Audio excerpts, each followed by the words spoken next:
Let's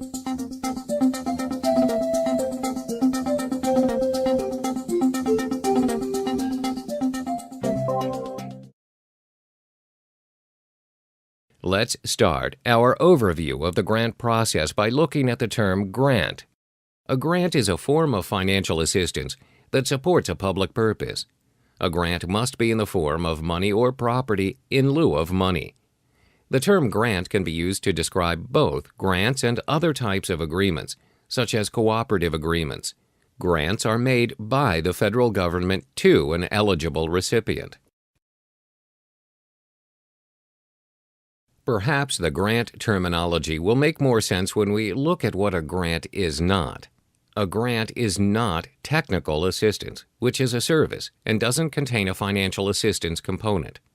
A grant is not a loan, loan guarantee, subsidy, or form of insurance. For the purposes of the Federal Grants Management Regulations, a grant would not include direct payments to individuals. This may be confusing as the term grant is also commonly used to describe individual grants, such as Pell Grants to students. Finally, a grant is not a contract administered under procurement laws and regulations. The grant cycle starts each year with the U.S. Congress passing laws which make federal funds for grants and other types of spending available once the federal budget is approved. The budget process enables federal grants to become available in three primary steps. First, the Congress appropriates budget funds. Next, the agencies obtain the budget and review their needs. And finally, the agencies solicit and award funding to accomplish their projects through federal grants and other types of agreements. Now let's overview the life cycle of a grant.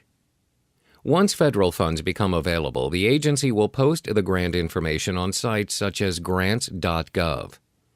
As grant applications are received, they are evaluated in some of the following ways. The grant application is screened to verify completion.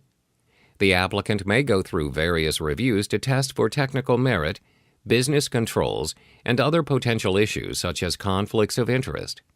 And the cost proposal will be reviewed and verified.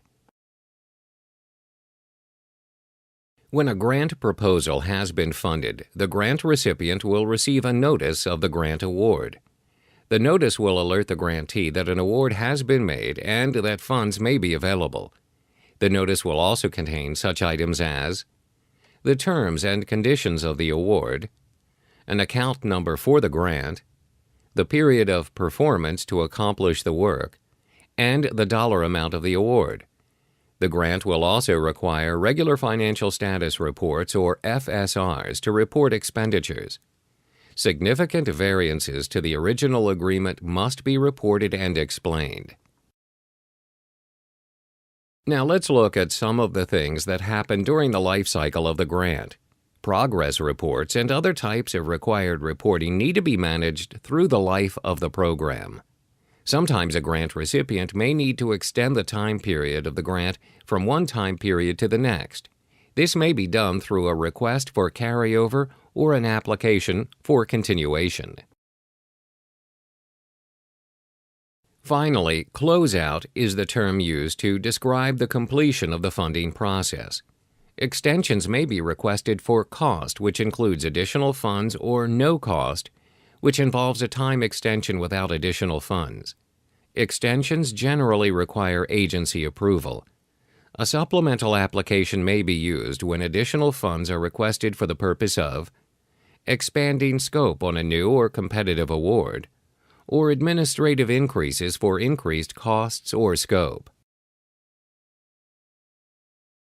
So, the grant life cycle can be summed up as a process that includes the application process, notification of funding to the award recipient, a period of performance to manage the grant which may include extensions and other exceptions to the original grant, and finally, the grant closeout. The life cycle requires quality real-time documentation and reporting to effectively manage federal funds.